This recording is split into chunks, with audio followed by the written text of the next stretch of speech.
ప్రార్థన వినేడి పావనుడు, పరమున చేర్చిన పరిశుద్ధుడు.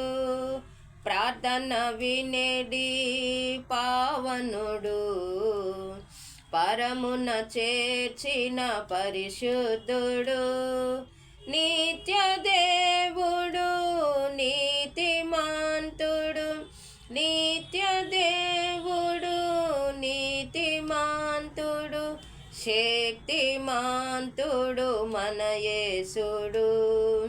శక్తిమంతుడు మన యేసుడు.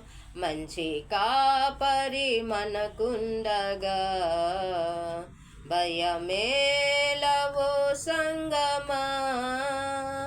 గొప్ప కాపరి మనకుండగా భయమేలవో సంగమా. గొప్ప కాపరి మనకుండగా భయమేలవో సంగమా. హల్లెలూయా.